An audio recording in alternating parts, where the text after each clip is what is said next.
Hi, ngꯁꯤꯗꯤ ꯑꯩꯈꯣꯏꯁꯦ ꯀꯩꯅꯣ ꯅꯝꯁꯦ photo ꯅꯝꯕꯁꯦ ꯑꯩꯈꯣꯏꯁꯦ ꯑꯩꯅ ꯅꯝꯒꯦꯕꯀꯣ ꯁꯨꯝ ꯎꯠꯂꯛꯀꯦ ꯑꯗꯨꯗ ꯄꯣꯔꯇ꯭ꯔꯦꯠ ꯃꯣꯗ ꯍꯥꯏꯗꯤ ꯖꯁ ꯑꯩꯈꯣꯏ ꯑꯣꯕꯖꯦꯛꯇꯣ ꯊꯝꯃꯅꯤ ꯑꯗꯨ ꯑꯣꯕꯖꯦꯛꯇꯨꯗꯤ ꯗꯤꯁꯇꯤꯡ ꯑꯣꯏꯍꯜꯂꯒ ꯃꯥꯒꯤ ꯕꯦꯛꯒ꯭ꯔꯥꯎꯟꯒꯨꯝꯕꯗꯣ ꯕ꯭ꯂꯔ ꯆꯠꯍꯜꯂꯒ ꯉꯁꯥꯏꯒꯤꯁꯦ ꯑꯗꯨꯃꯥꯏꯅ ꯑꯣꯏꯍꯜꯂꯛꯀꯦ ꯑꯗꯨꯒ ꯀꯃꯥꯏꯅ ꯇꯧꯔꯒ ꯕꯦꯛꯒ꯭ꯔꯥꯎꯟ ꯕ꯭ꯂꯔ ꯆꯠꯍꯟꯗꯣꯏꯅꯣ ꯀꯥꯏꯗꯣ ꯑꯗꯨꯁꯨ ꯍꯥꯏꯐꯦꯠ ꯍꯥꯏꯔꯛꯀꯦ ꯑꯗꯨꯗꯤ ꯉꯁꯤ ꯕ꯭ꯂꯣꯒꯁꯦ ꯍꯧꯔꯁꯤ ꯐꯣꯇꯣ ꯑꯣꯏꯅ ꯅꯝꯃꯁꯦ ꯍꯧꯖꯤꯛ ꯁꯦꯠꯑꯞꯇꯤ ꯂꯣꯏꯔꯦ ꯑꯗꯨ ꯁꯤ ꯃꯐꯝꯁꯤꯗꯅꯤ ꯀꯥꯞꯇꯣꯏꯁꯦ ꯑꯗꯨꯗ ꯏꯃꯨꯡ ꯆꯪꯉꯒ ꯄꯣꯠ ꯑꯃ ꯊꯤꯔꯨꯔꯁꯤ ꯃꯤꯗ ꯅꯠꯇꯕ ꯑꯣꯕꯖꯦꯛꯇ ꯀꯥꯞꯁꯦ ꯑꯗꯨ ꯀꯩ ꯄꯣꯠ ꯂꯩꯒꯦ ꯌꯦꯡꯉꯁꯤ ꯑꯗꯨꯒ ꯈ꯭ꯋꯥꯏ ꯆꯥꯟꯅꯒꯗꯕ ꯑꯃ ꯄꯨꯊꯣꯔꯛꯑꯒꯦ ꯑꯗꯨꯗꯣ ꯇꯧꯔꯒ ꯀꯥꯞꯄꯁꯤ ꯄ꯭ꯂꯦꯌꯤꯡ ꯀꯥꯔꯗꯁꯤꯗꯤ ꯀꯃꯟ ꯑꯣꯏꯃꯜꯂꯦ ꯔꯨꯕꯤꯛꯁ ꯀ꯭ꯌꯨꯕꯁꯤ ꯀꯥꯞꯄ ꯉꯥꯏꯈꯣ ꯑꯩꯅ ꯈꯟꯕꯗ Okay, let's do this. Okay, ꯑꯩꯒꯤ ꯔꯦꯁꯤꯡ ꯀꯥꯔꯁꯤ ꯑꯣꯏꯅ ꯀꯥꯞꯄꯁꯤ. Okay, we have the racing car.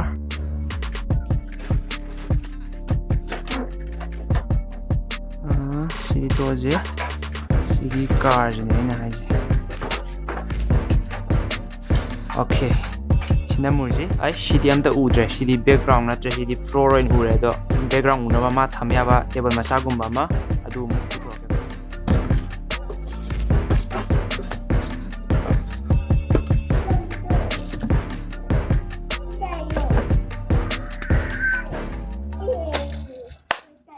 Okay, hujik car si leire aduga sidane kaptase adu tawdoi potse sigi car sida focus piraga maningje background blur chathandoine aduda hujik leije aperture je 5.0 lei sije khwa pighalaje 3.5 kaigina hakanda ko aperture je pi gai kena tawdoine ba ngasai je blur chat pe hendoine ba background je aduga ka tare ngasai gi je aperture picpase 3.5 ne sigidi khwa pi amne adudagi di 1.2 su leiba 1.2 gi lens leibe ado lens to aidi leidre paisa leitaba haitare ado leiraju kasu leiroi hadi aidi photo gumbagi nataba aidi blog gumbagi do ina pame aduna adu kasu leiroi okay hujik aperture je 3.5 to leire aduga ahambada khoi focus se lawasi focus yep focus tare adudi kapasi ahamba shot se aperture 3.5 ado atai ISO adagi shutter speed lei ma'am ji sina to pane hadi sidi focus background blur chapaga camera lende aduna ahamba jang kapasi yep silere si ahamba shot ne sijina aperture 3.5 ta kapadune ado sije aduga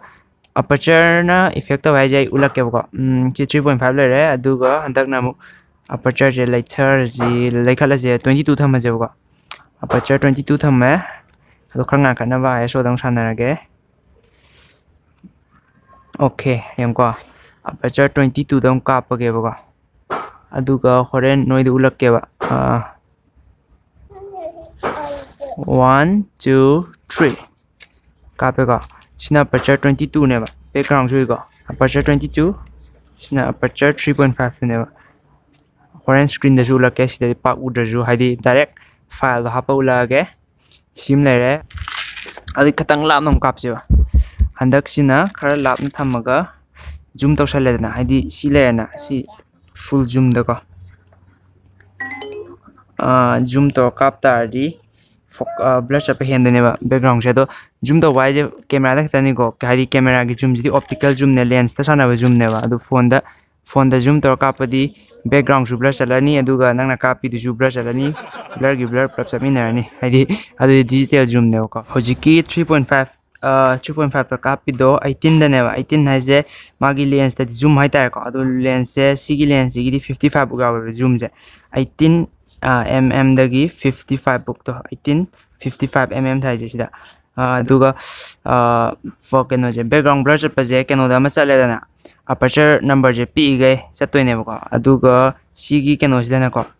zoom sida na ko zoom je heli gai chattoine ba 18 sida gi 55 sina hen chattoine ba blur je adudi 55 ta kap je huji gi to same shot ta ko adu 55 tha ma kan di aperture je 3.5 thambe aroi to 5.6 sina minimum ne sida hen be aroi aperture 5.6 tagi sidi yaba adu si di blur chaloi ba khwai pi abada 55 mm da yai je 5.6 cm yai 3.5 ta yai na ngasai di zoom out ta zoom in da di 5.6 ta hen lai tha ya je Sida muk kapak ke koma. Yeah, sila dah. Sije. Fokus tahu je.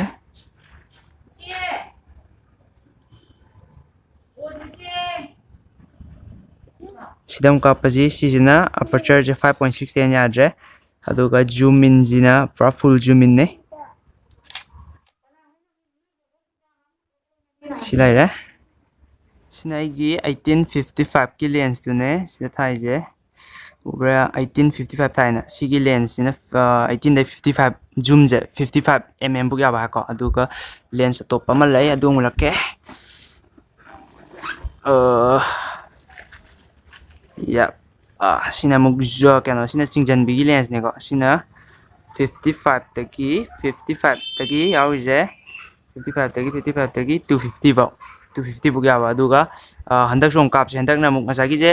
mm je heli gai blur chape handani hana 250 mm je kap je di blur di am chalani ko aduga aperture di am nem na thamba di aro aperture je 5 6 ada di tarni aduga 250 mm je kap je aduga kamaina blur ke khoke do adu ngeng je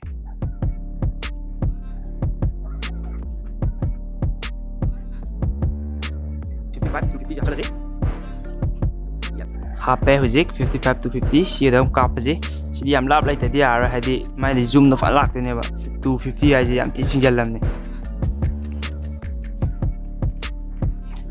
okay lere khojik lai je ko sujang as lens makum khumle me le aina ji thammi je 55 ne ba ko 250 je kam 250 di silak ne uje ko de 250 di si uje mina katang lap fuk si ko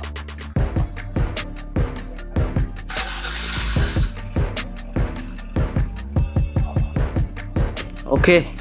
thangdu re yeng si yeah let's do this okay zik singjal laji 250 da yes 250 ne je ko focus yang ko okay focus lere aduga aperture je ma pi abada kya ya geng ji ko aperture je 5.6 ui ko aperture je 5.6 se henya adre adu di 5.6 de kap tam ne very high jong kitang sidi zoom in ne ko kitang leng mo very high bi ne ba ste kap ke ko 1 2 wow tare sidi 250 mm 5.6 aperture chaudi chaw 5.6 adu tar jo blur yam chali ji kai no da magi 250 mm or ko adu gi ne ba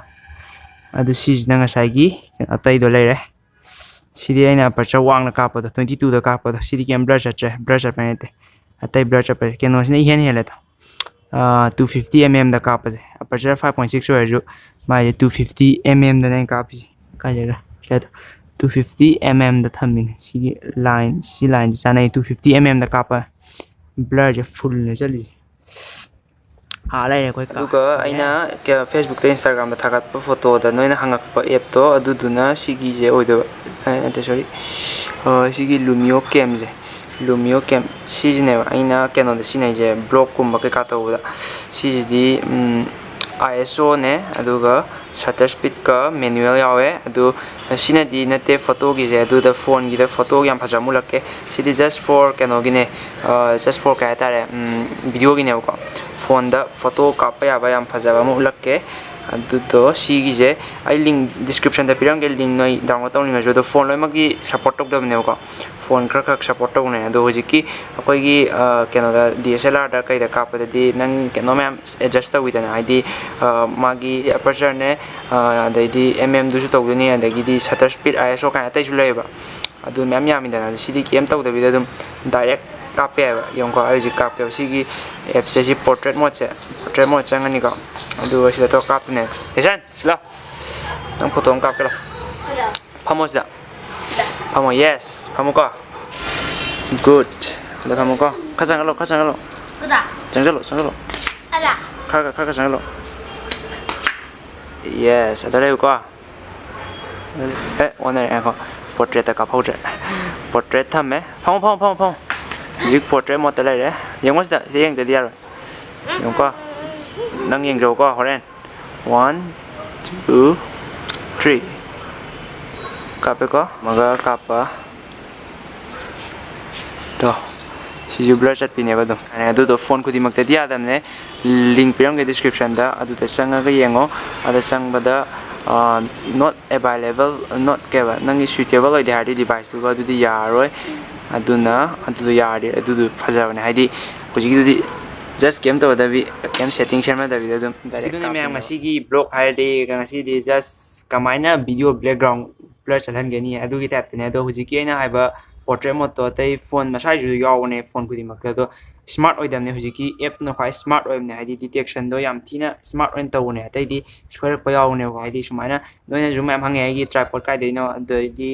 phone gi microphone kai de no khotte no do adu gi pull up to description da link lo yawane ai di description da link lo yawane ko adu ngasai app tu gi ju link yawane do app tu da sanga ga no app tu download to wei pisa phangde haidi adu di just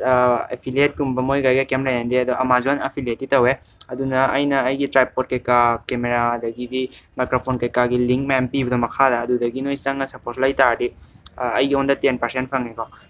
so ringam thung na hande so phatre